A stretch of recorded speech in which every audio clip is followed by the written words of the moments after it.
के हेलो छात्राओं, आज हम डीएलएड बीटीसी के 2020 के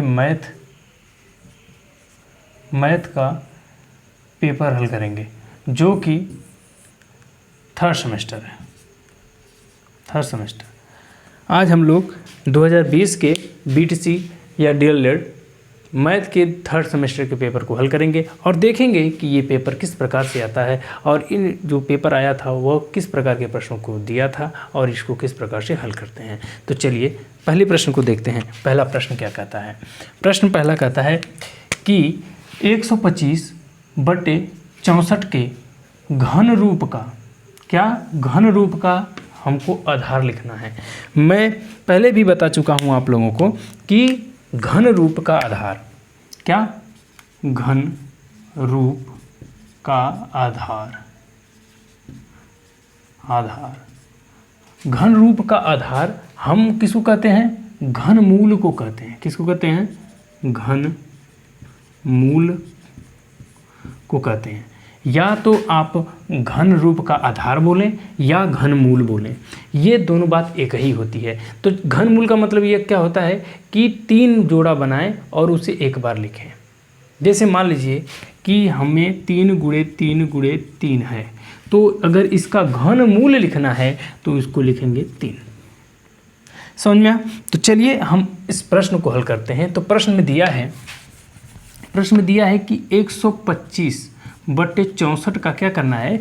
घन रूप का आधार बताना है या तो घन मूल बताना है, वही बतिया है।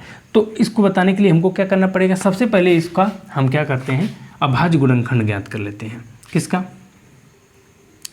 लिखेंगे 125, 21 से कटेगा, 5 से कटेगा, 5 दूना के 10, 5 25, फिर 5 से काटेंगे, 5 बार में कटेगा, फिर 5 से काटेंगे, 5 बार में कट गया, खत्म मामला। ये तो कट गया। अब बारी है किसकी? 64 की। 64 को काटते हैं। किससे कटेगा? 2 से कटेगा, 3 2, फिर 2 से कटेगा, 1 6, फिर 2 से कटेगा, 8, फिर 2 से कटेगा, 4, फिर 2 से कटेगा, 4, फिर 2 से कटेगा, फिर लास्टली खत्म। समझ में? इस प्रकार से अभाज्य गुणनखंड ज्ञात कर लेंगे। अब हमने जो बोला था कि 3 का जोड़ा बनाना है, तो हम इसको इस प्रकार से भी लिख सकते हैं। यहाँ पर ये जो संख्या दिया है इसका घन मूल बताना है, तो हम इसको इस प्रकार से भी लिख सकते हैं कि 5 × 5 × 5 × 5 बटे 2 × 2 × 2 2 × 2 × 2। अब हमको क्या करना है? 3 का जोड़ा बनाना है। तो इसका जब 3 का जोड़ा बनाएंगे तो यह कितनी कि 1 2 3, तो 3 बार 5 आया है, लेकिन लिखेंगे कितनी बार? 1 बार। बटे में क्या है? 2। कितनी बार यहाँ पर आया? 1। यहाँ पर आया 1, मतलब कि यहाँ पर 2 कितनी बार लिखेंगे? 2 × 2 लिखेंगे। तो अब हमारा आया क्या? 5/4, 2 दूना के 4। अब ये जो है हमारा क्या हुआ? घन रूप का आधार हुआ। ठीक है, घन रूप का आधार या घन मूल हुआ। समझ में आया? तो इसमें बहुविकल्पी प्रश्न का पहला प्रश्न का जो आंसर है वह क्या है? 5/4 है। मतलब कि यह तो हो नहीं सकता, यही है, और बाकी ये सब गलत है। समझ में आया कि नहीं आया? चलिए हम अगले प्रश्न की तरफ चलते हैं। अगला प्रश्न क्या कहता है इसको देख के हल करने का प्रयास करते हैं। अगला प्रश्न क्या कहता है? देखिए, जो भी प्रश्न आपको नहीं समझ में आए तुरंत आप उस प्रश्न को पूछने का प्रयास करें। हम सारे प्रश्नों का जवाब देने का प्रयास करेंगे, सारे प्रश्नों को बताएंगे किस प्रकार से हल होता है। चलिए देखिए, अगला प्रश्न कहता है कि वृत्त पर स्थित, अब कोई एक वृत्त है। अब वृत्त कैसा होता है? वृत्त ऐसा होता है, ठीक, कह रहा है कि वृत्त पर स्थित एक बिंदु से खींची जाने वाली स्पर्श रेखा, किसी बिंदु, मैं मान लेता हूँ कि यहीं से है, यहाँ से एक खींच गई रेखा है भाई, ठीक है, मैंने रेखा खींच ली।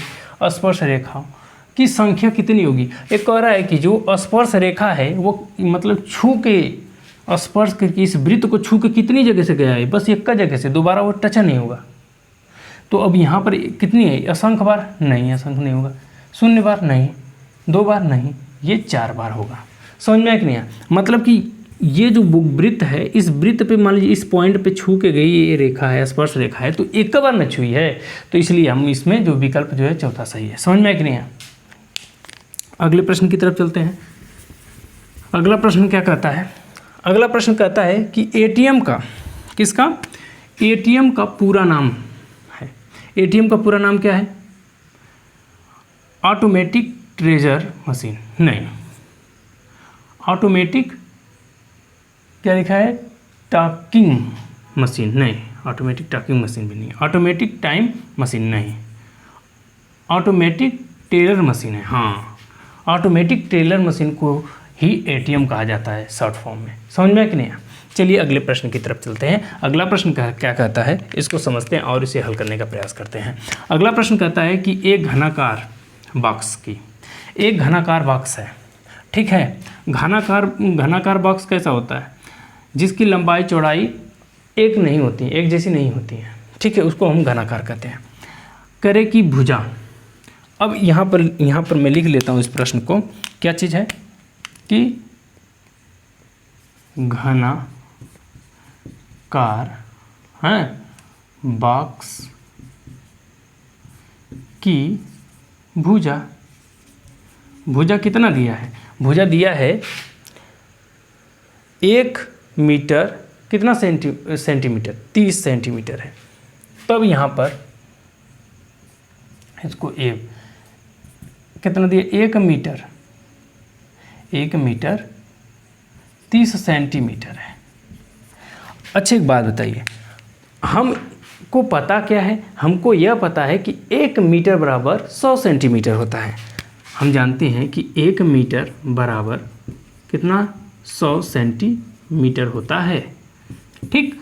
तो अब यहाँ पर हमको क्या दिख रहा है कि 1 मीटर है, तो हम यहाँ पर हम क्या कर सकते हैं? 100 लिख सकते हैं। तो अब हम क्या लिखेंगे?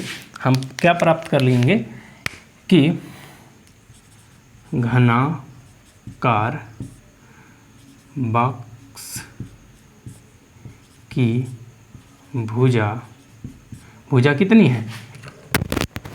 ए बराबर 100 धन कितना है? 30 है, तो कितना हो जाएगा?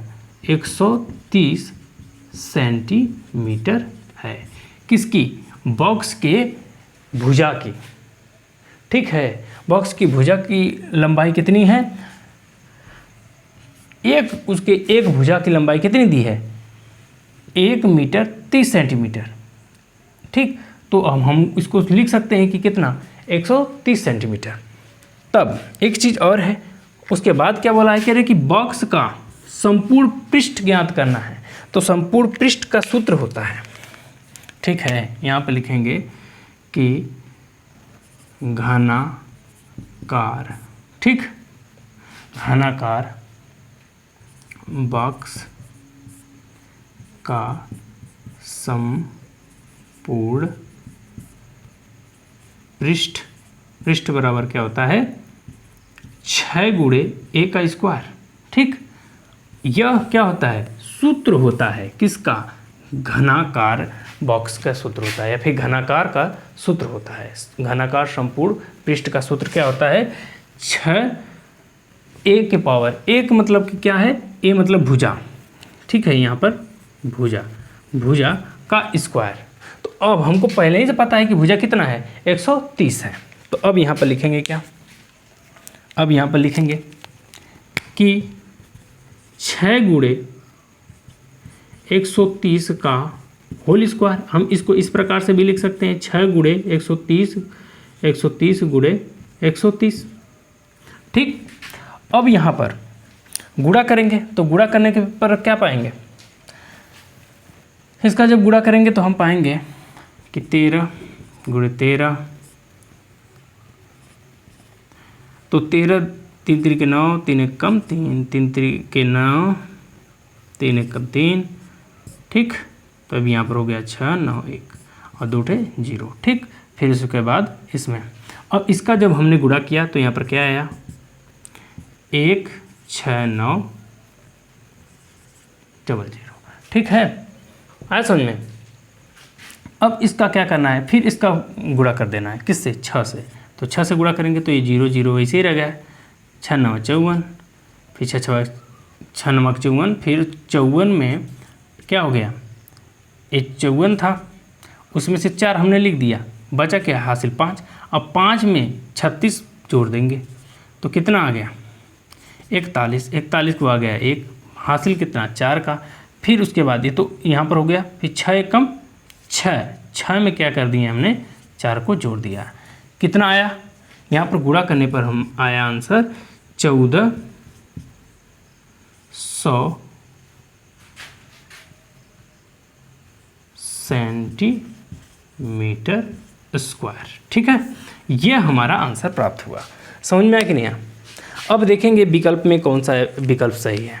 1400 घन यही सही है, ये तो 1600 दे दिया, ये नहीं होगा। 1600 ये आधा दिया है, ये भी आधा दिया है, पहला विकल्प सही है। समझ में आया कि नहीं आया? जो भी प्रश्न आपको समझ में नहीं आए आप तुरंत उसे पूछिएगा, ठीक है। और जो भी प्रश्न में किसी भी प्रश्न को हल करने में किसी भी प्रकार की समस्या हो, आप तुरंत बताइए कि सर यहाँ पर मुझे ये सवाल समझ में नहीं आया, यहाँ पर ये सवाल में दिक्कत है, तो तुरंत मैं इसको निवारण करूँगा। ठीक है, चलिए हम लोग अगले प्रश्न की तरफ चलते हैं। अगला प्रश्न क्या कहता है,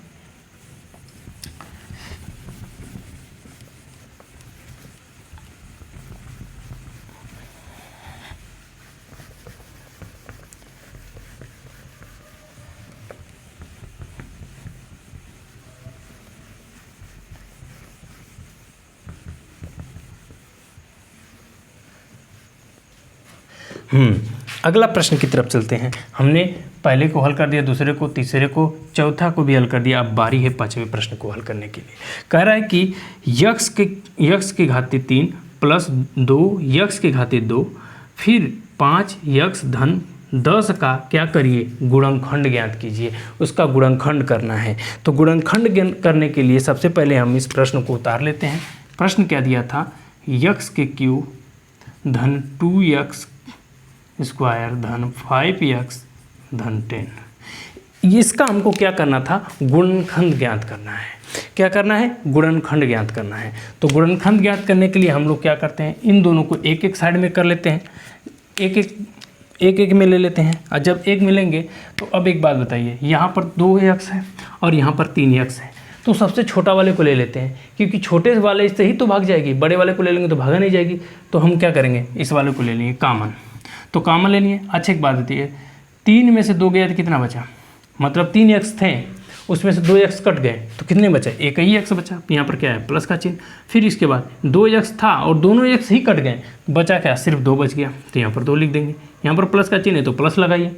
फिर अब बताइए, यहाँ पर 5 के पहाड़ा में 10 आ जाता है, लेकिन 10 के पहाड़ा में 5 नहीं आएगा, तो हम छोटे वाले को ले लेंगे 5।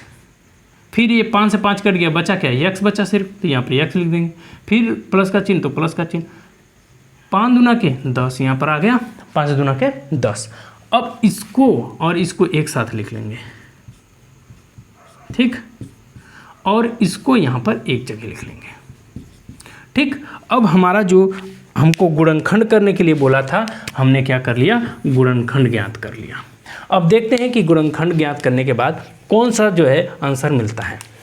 अब एक बात बताइए, यक्स प्लस 5 है या नहीं है, इसको काट दो।